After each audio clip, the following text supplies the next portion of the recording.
وحبيبنا محمد وعلى آله وصحبه أجمعين ومن تبعهم بإحسان إلى يوم الدين أما بعد رقت عيناي شوقا ولدي فتدنفت عشقا وأتيت إلى حبيبي فاهدايا قلب ورفقا صل على محمد السلام عليك يا رسول الله السلام عليك يا حبيبي يا نبي الله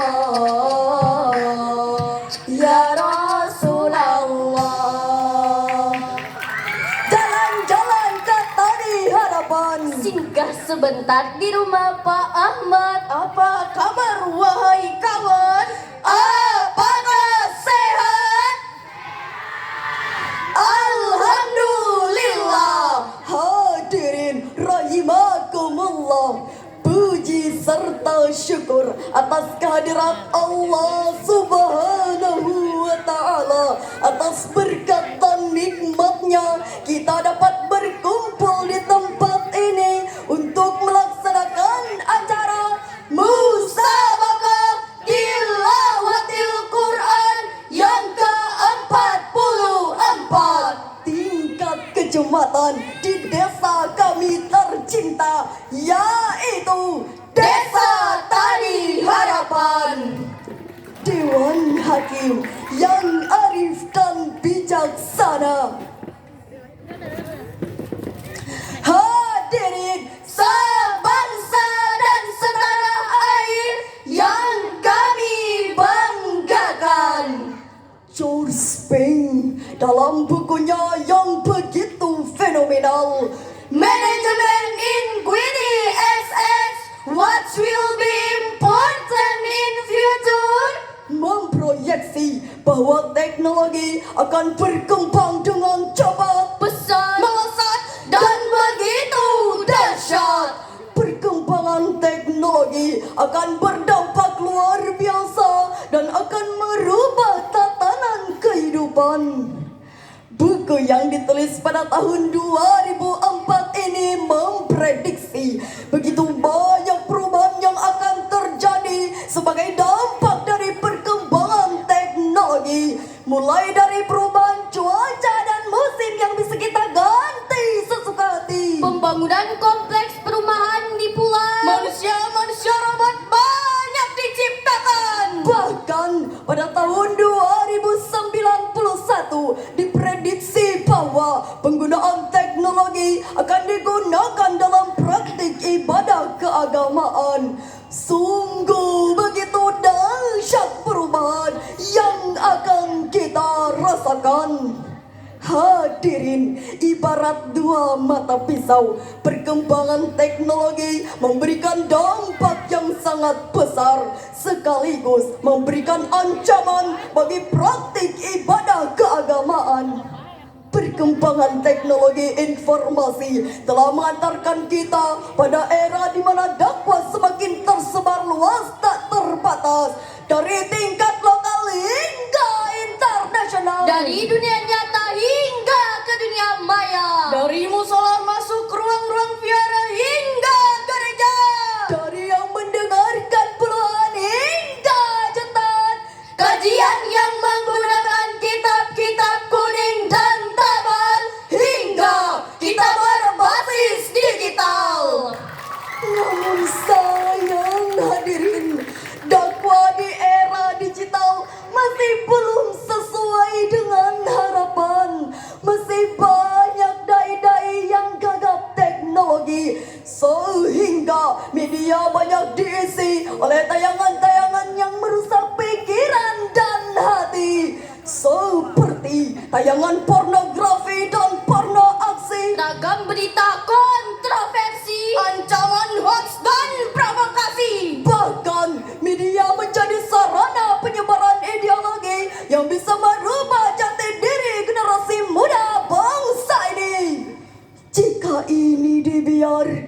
hadirin, maka generasi muslim yang akan datang semakin terdegradasi.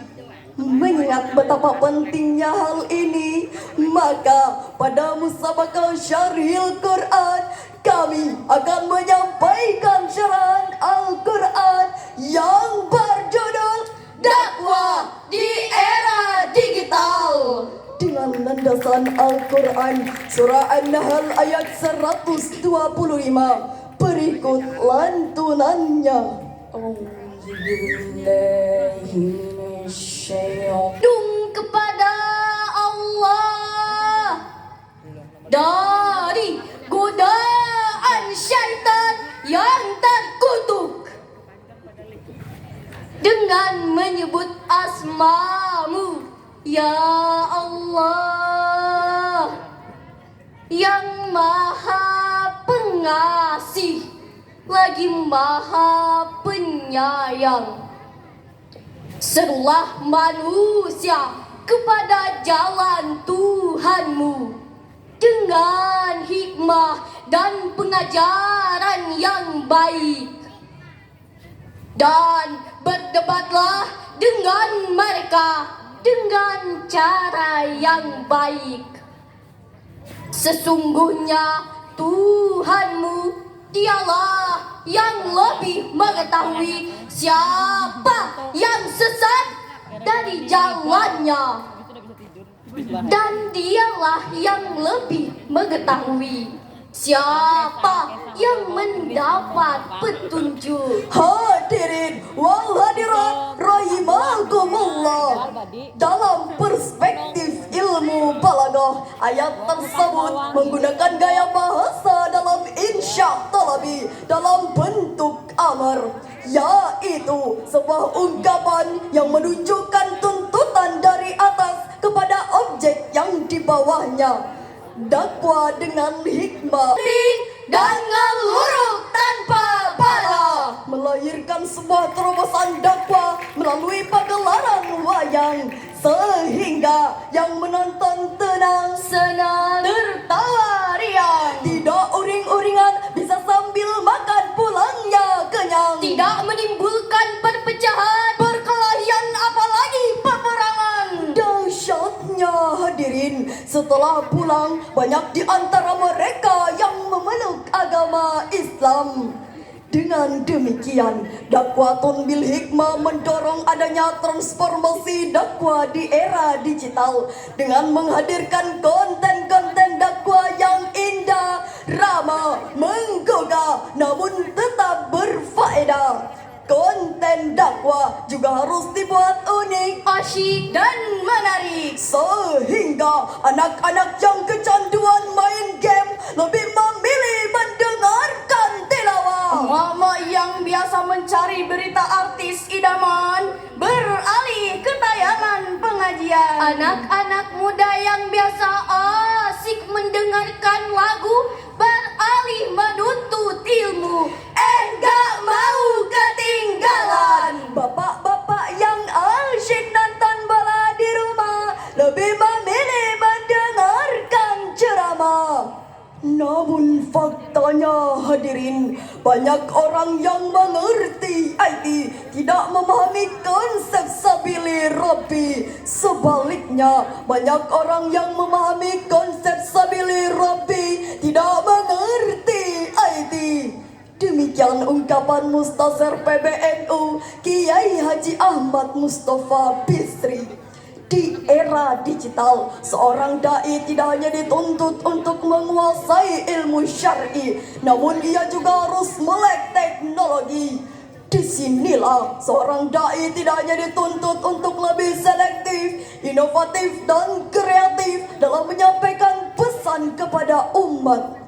Badan Penelitian dan Pengembangan Tidak mencela. dakwah di era digital adalah dakwah yang menginspirasi, Bukan memprovokasi, apalagi memancing emosi, yang mengajak bukan mengejek, yang menyebarkan kebaikan, bukan kebencian, yang menghadirkan rahmat bukan laknat, yang merangkul, bukan memukul. hadir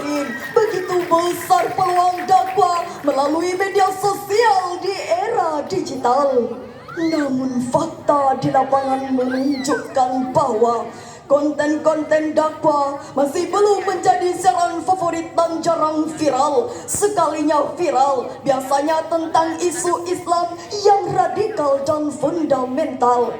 Konten-konten hiburan seperti drama Korea, Konten jedak jeduk dan joget-joget di TikTok. Berita seleb serta artis yang rumah tangga mereka lebih diminati oleh masyarakat Indonesia dibanding dengan ceramah agama.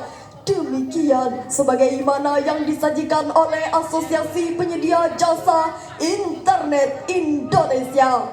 Oleh karena itu, semangat dalam mengajak kebaikan dan mencegah kemungkaran harus tertanam dalam diri semua.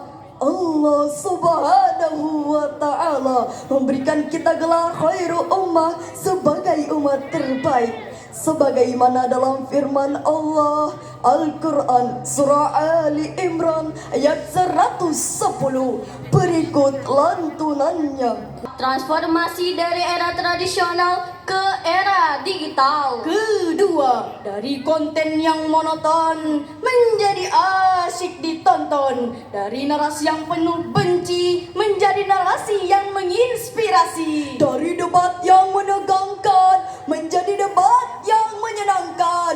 Kalau kata orang Bugis, tata si bawah nemu pakit tata dina pada. Kalau kata orang Kutai, Masih sama-sama biar pikiran etam diksama. kalau kata orang Jawa, tetap bebarengan senajan pandangan awak dewe beda. Tetap bersama meski pandangan kita berbeda.